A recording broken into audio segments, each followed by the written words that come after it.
옛날에 어미돼지 1마리와 새끼돼지 3마리가 있었습니다. 세 형제는 같은 키입니다.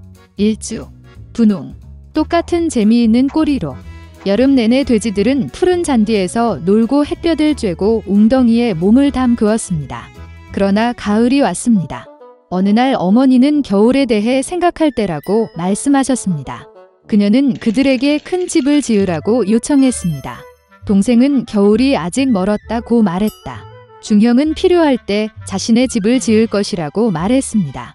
그리고 형은 집을 직접 짓기로 결정했습니다. 남동생과 중형들은 게임을 하는 것 외에는 아무것도 하지 않았습니다. 매일 추워졌습니다. 남동생은 지프로 집을 짓기로 결정했습니다. 동생은 겨울에 초가집이 매우 추울 것이라고 생각했습니다. 그는 나뭇가지와 나뭇가지로 집을 짓기로 결정했습니다.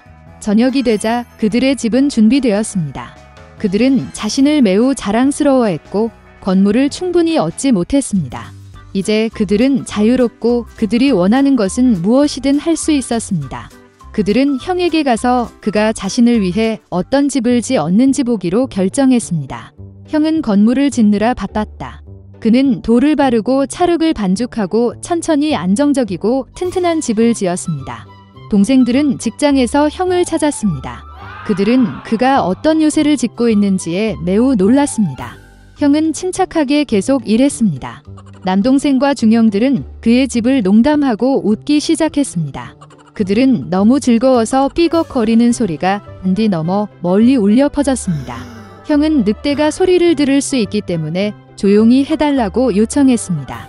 남동생과 중형은 더욱 즐거워했습니다. 그들은 형이 겁쟁이라고 결정했습니다. 그리고 용감한 두 형제는 산책하러 갔습니다. 도중에 그들은 노래하고 춤을 추고 숲에 들어갔을 때 너무 큰 소리를 내며 소나무 아래에서 자고 있던 늑대를 깨웠습니다. 불만족스럽고 굶주린 늑대는 2마리의 멍청한 돼지가 비명을 지르는 곳으로 갔다. 형제들은 즐겁게 걸으며 늑대를 얼마나 쉽게 다룰 수 있는지 이야기했습니다. 그리고 갑자기 그들은 진짜 살아있는 늑대를 보았습니다. 그는 큰 나무 뒤에 서 있었습니다. 그는 매우 사악한 눈과 커다란 이빨을 가졌습니다. 형제들은 무서워서 야른 꼬리가 가늘고 가늘게 떨렸습니다. 늑대는 점프할 준비를 했습니다. 그는 이빨을 꺾고 오른쪽 눈을 깜빡였습니다. 새끼 돼지들은 갑자기 정신을 차리고 숲을 비명을 지르며 달아났다. 그들은 먼지 구름을 일으켜 각자 자신의 집으로 달려갔습니다. 남동생은 초가집으로 달려가 늑대 앞에 문을 두드렸다. 늑대는 으르렁거리며 문을 열 것을 요구했습니다. 동생은 두려움 때문에 한마디도 할 수 없었습니다. 그런 다음 늑대가 불기 시작했습니다. 가벼운 지붕은 즉시 초가집에서 날아갔습니다. 늑대는 숨을 크게 들이쉬고 2번째로 불고 초가집은 사방으로 날아갔다. 늑대는 기뻐하며 이빨을 꺾고 동생에게 덤벼들었다. 그러나 돼지는 능숙하게 피하고 달렸다. 그는 중동생의 집으로 달려갔습니다. 형제들은 스스로를 가두어 놓고 실망스럽게 서로를 바라보았습니다.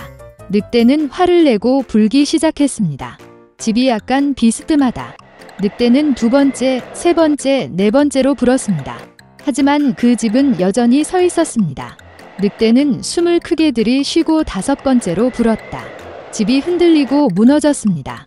폐허 한가운데서 한동안 문 하나만 서 있었다. 공포에 질려 새끼 돼지들은 형의 집으로 달려갔습니다. 늑대가 그들을 뒤쫓았다. 그는 이번에는 돼지가 그에게서 도망치지 않을 것이라고 확신했습니다.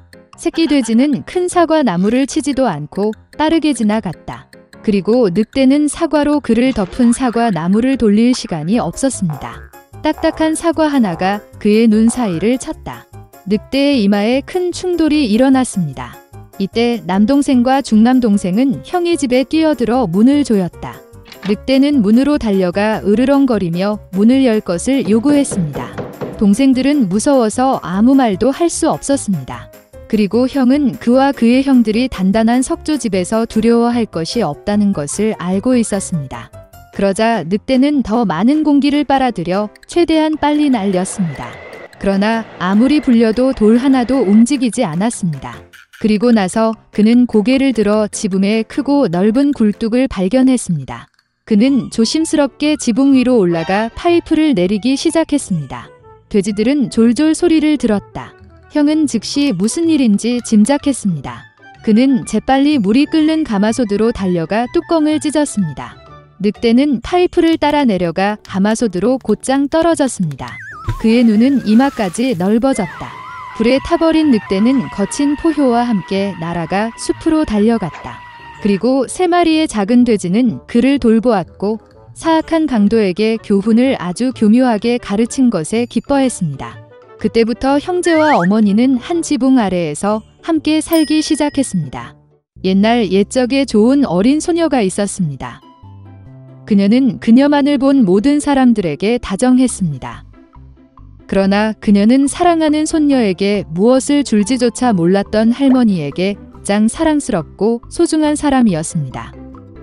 일단 그녀는 그녀에게 빨간 벨벳 모자를 주었다.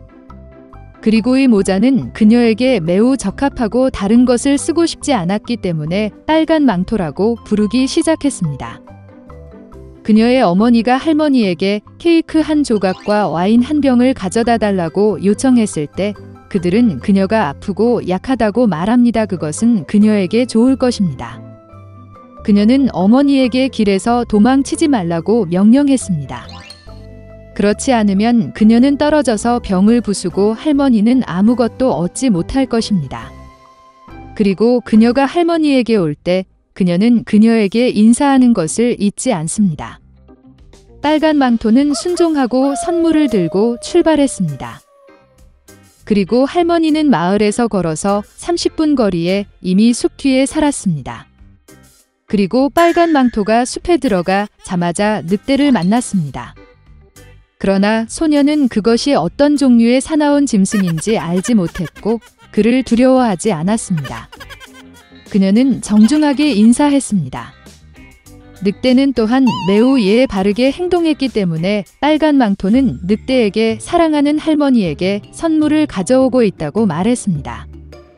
그리고 할머니 댁에 가는 방법을 이야기하는 동안 늑대는 노파뿐만 아니라 예쁜 여자도 어떻게 먹을 수 있는지 스스로 생각했습니다.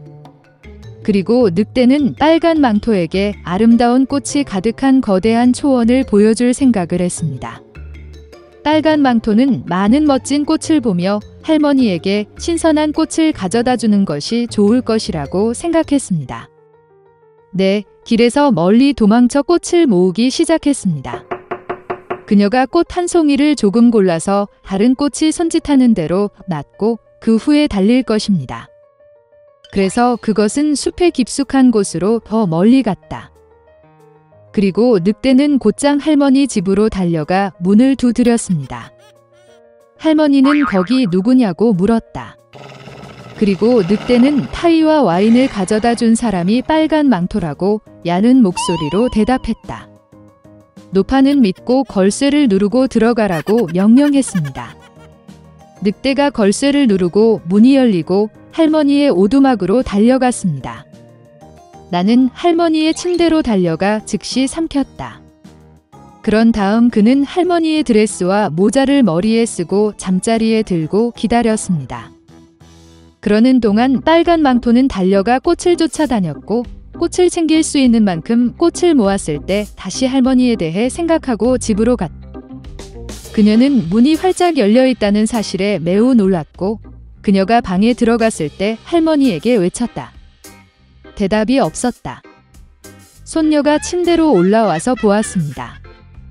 할머니는 누워 있으셨고 그녀는 코에 모자를 씌웠습니다.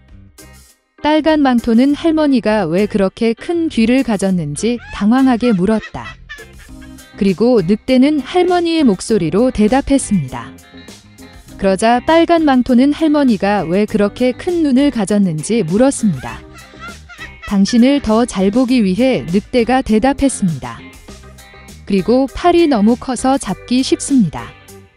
그리고 빨간 망토가 늑대의 입을 보고 할머니가 왜 그렇게 끔찍한 큰 입을 가졌는지 물었을 때 늑대가 그녀에게 쿵쿵 소리를 지르며 비명을 질렀습니다.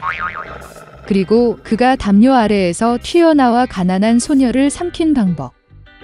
이런 식으로 충분히 먹은 늑대는 다시 잠자리에 들고 잠이 들었고 가능한 한만이 코를 골기 시작했습니다. 그때 한 사냥꾼이 할머니 댁을 지나가고 있었는데 코골이 소리가 들리더니 할머니에게 무슨 일이 있었는지 궁금해했습니다. 그는 집에 들어가 침대로 가서 늑대가 그곳에서 자고 있는 것을 보았습니다. 그리고 그는 이 악당을 오랫동안 사냥해왔습니다. 그는 총으로 그를 죽이고 싶었지만 늑대가 아마도 그의 할머니를 삼켜버렸고 그녀는 여전히 구할 수 있다고 생각했습니다. 그래서 그는 쏘지 않고 늑대의 입을 크게 벌리고 빨간 모자가 번쩍이는 것을 보았습니다. 한 소녀가 입에서 튀어나와 할머니가 즉 거기에 있다고 말했습니다. 사냥꾼은 늑대의 입을 더 크게 벌렸고 늙은 할머니는 어떻게든 빨간 망토 뒤로 빠져나갈 수 있었습니다. 그들은 기뻐했고 사냥꾼에게 포옹하고 감사하기 시작했습니다. 그들은 교활한 늑대에게 교훈을 주기로 결정했습니다. 그들은 가능한 한 빨리 큰 돌을 가져와서 늑대의 입과 배에 넣고 마당으로 데려갔습니다. 늑대가 깨어났을 때 사냥꾼을 보고 도망가려고 했지만 돌의 짐을 견디지 못하고 땅에 떨어졌습니다.